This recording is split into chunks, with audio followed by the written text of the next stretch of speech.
నమస్కారం. నిన్న electronic plane consciousness, molecular plane consciousness అని ఏమిటో తెలుసుకున్నాం. ఇవి నాకైతే ఇంకా అనుభవపూర్వకంగా కాదు. నేను ఇంకా ఫస్ట్ సెంటర్తోనే ఈక్విలిబ్రియం ఫామ్ చేయడానికి ప్రయత్నం చేస్తున్న వ్యక్తిని. బట్ నమ్మకం అయితే కుదురుతోంది, సంథింగ్ ఈజ్ దేర్ అనేది.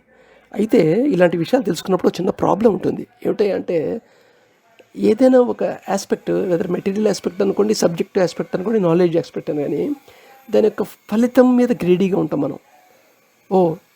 ఈ పని చేస్తే ఈ శక్తి వస్తుందా, నాకు ఈ పని చేస్తే ఇది వస్తుందా, ఎప్పుడు వస్తుంది, ఎంత తొందరగా వస్తుంది.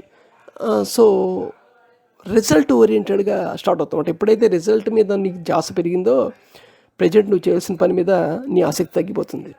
ఇది వాస్తవం. ఇది ఇప్పుడు ఈ క్షణంలో ఏం చేయాలి అనేది important. So equilibrium of I, E and S, M has to be attained first by hook or crook.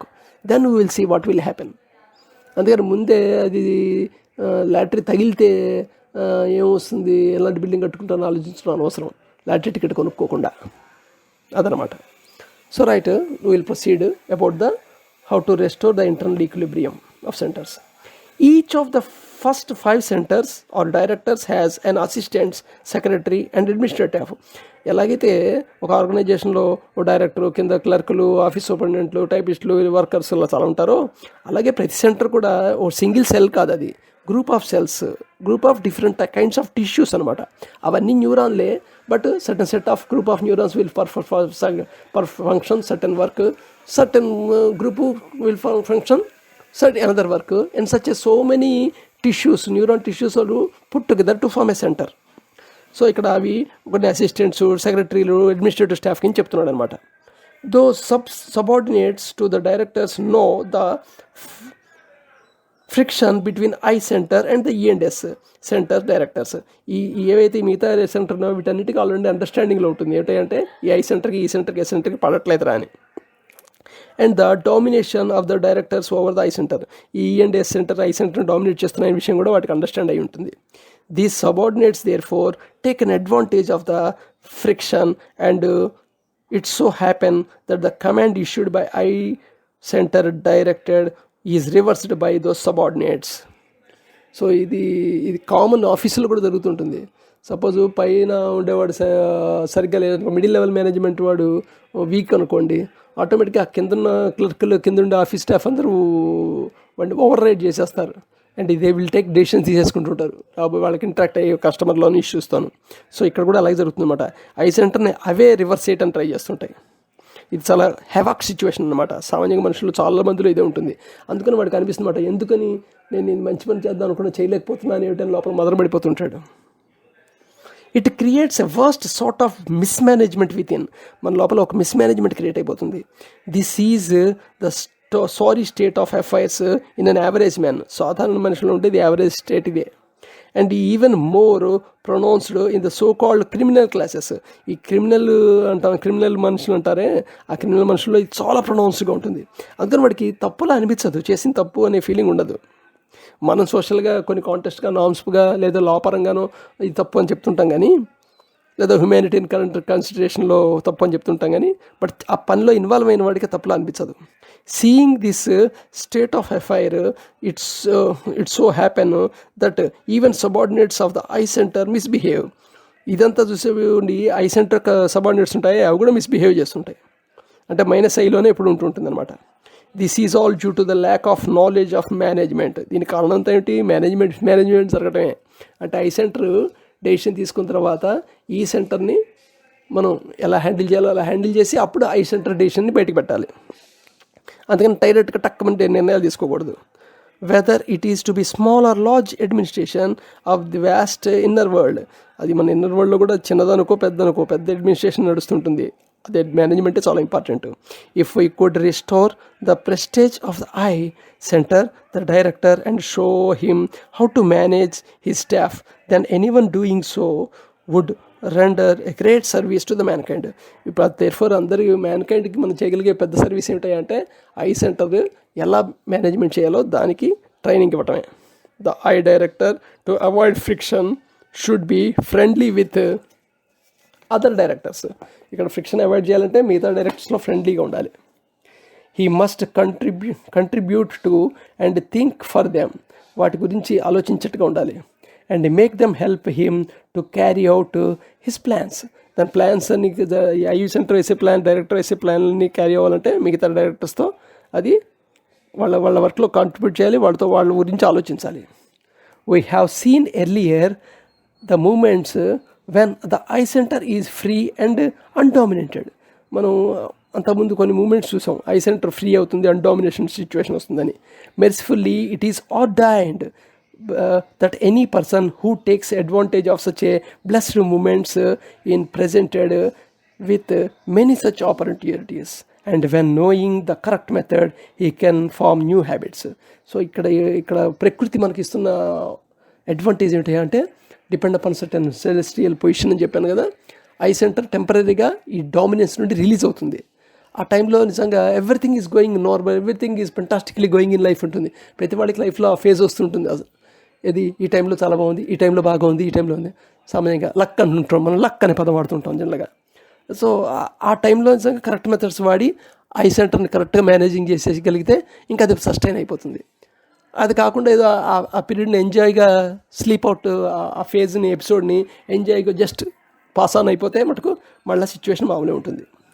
మెర్సిఫుల్లీ it is also ordained that when hundreds and thousands of human beings need this change, there appears in human form amongst them an advanced soul we call saint or prophet or an avatara, depending upon the state of awareness of the masses. In the very exceptional cases, even Mahavatara. So సామాన్యంగా ఎప్పుడైతే ఈ ప్రకృతిలో ఏమేంటి అంటే కొన్ని వందల మందిని, వేల మందిని ఐ సెంటర్ని సరైన సిచ్యువేషన్లో పెట్టాలి అనుకుంటే ఆ టైంలో ప్రాఫిట్స్ వస్తారు, సైంట్స్ వస్తారు, లేదా అవతార వస్తారు, మహావతార వస్తారు. Even after such a golden opportunity, the directors of E and S centers do not give up their domination easily. ఎంత మహావతార, ఎంత గొప్ప సైంటిస్టులు, ఎంత ప్రాఫిట్స్ వచ్చినా మనకు ఆల్దేస్గా ప్రపంచం మొత్తాన్ని మటుకు మార్చలేపారు కదా. బుద్ధుడు ప్రపంచం మొత్తాన్ని మార్చగలిగాడా? జీసస్ మొత్తం ప్రపంచం మొత్తం మార్చగలిగాడా? గురునానక్ మొత్తం మార్చగలిగాడా? ఆదిశంకరాచార్యులు మార్చగలిగాడా? ఏదో certain phase, certain part of the వరల్డ్లో కొంతమందిని మాత్రం ఇన్ఫ్లుయెన్స్ చేయగలిగారు. కారణం ఏమిటంటే ఈ అండ్ ఎస్ యొక్క పవర్ అలాంటిది. అంత ఈజీగా డామినేషన్ వదులుకోవాలి మనుషుల లోపల.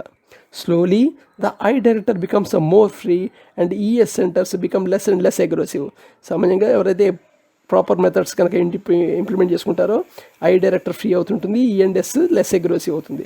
ఎం సెంటర్ బికమ్స్ లెస్ డిజోబీడియంట్. ఈ రెండింటి మధ్య సరైన అవగాహన లేకపోతే ఎం సెంటర్ డిజోబీడియంట్గా ఉంటుంది అనుకున్నాం కదా, అది సరైన ఇంకా తక్కువ డిజోబీడియంట్గా అవుతుంది, నెమ్మదిగా తగ్గుతుంది. The I centre own subordinates and other subordinates again behave well. ఎప్పుడైతే ఈ సిచ్యువేషన్ వచ్చిందో ఈ సబార్డినేట్స్ వాళ్ళందరూ కూడా చక్కగా వర్క్ చేస్తారు వితౌట్ స్ట్రిఫ్ అండ్ మ్యూటినిటీ.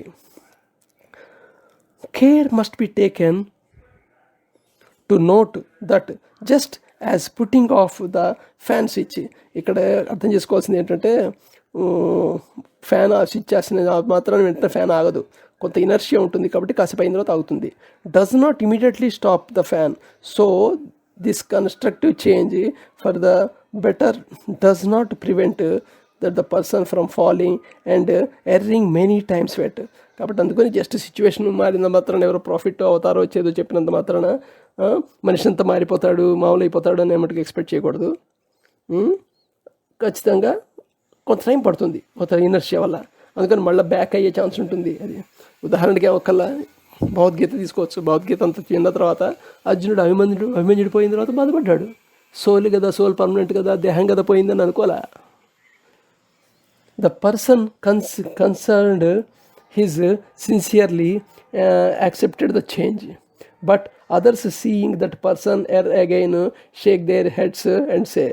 పర్సన్ పాపం సిన్సియర్గానే వాడు చేంజ్ యాక్సెప్ట్ చేసి ఉంటాడు చేంజ్, కానీ అంతకుముందు అలవాటైన చుట్టుపక్కల వాళ్ళ మటుకు లేదు వీడు ఇంకా మారలేదని చేస్తూ ఉంటారు. He is incorrigible, he pretends but actually he can never be improve. చుట్టుపక్కల వాళ్ళు ఏమనుకుంటారంటే వీడు ప్రిటెండ్ చేస్తున్నాడు, నాటకాలు ఆడుతున్నాడు, వీడు ఎప్పటికీ మారడు, వీడింతే ఇలా అనుకుంటారు మరి. There are unkind thoughts due to lack of true knowledge. ఇలాంటి అన్కైండ్ థాట్స్ అన్నీ ఉంటాయి మన ప్రపంచంలో, ఎందుకంటే వాడికి సరైన నాలెడ్జ్ లేదు కాబట్టి. When the person takes the road to regeneration and knows the correct methods, and proceeds along the right way in his food, sleep, sex and breathing practice. ఎవరైతే కరెక్ట్ వే ఫాలో అవుతారో food విషయంలో, sleep విషయంలో, sex విషయంలో, breathing విషయంలో, ఈ finally reaches the critical certain stage. Critical certain stage reach అవటం guarantee. We have seen that there are certain agitations in the grey matter, certain subtle movements, giving of rays, certain striking notes. మనం ఈ బ్రెయిన్లో ఈ grey matter agitate అవ్వటం, so కొంచెం subtle moments, రేస్ ఇవ్వడం, ఇలాంటివన్నీ స్ట్రైకింగ్ నోట్స్ స్ట్రైకింగ్ అవ్వటం, ఇవన్నీ పర్సీవ్ చేయొచ్చు. This certain something is the mind of the mind man in action due to the effect of impacts of the grey matter on the brain. ఈ something జరుగుతుందని చెప్పి ఈ subtle moments, grey matter agitate అవ్వడం, ఇవన్నీ ఏంటంటే లోపల బ్రెయిన్లో impact అనమాట. ఈ ఎఫెక్ట్ యాక్షన్ యొక్క ఎఫెక్ట్ ఉంటుంది, దాని ఇంపాక్ట్ అనమాట గ్రే మ్యాటర్ మీద. మిగతాది రేపు చూద్దాం. Thank you.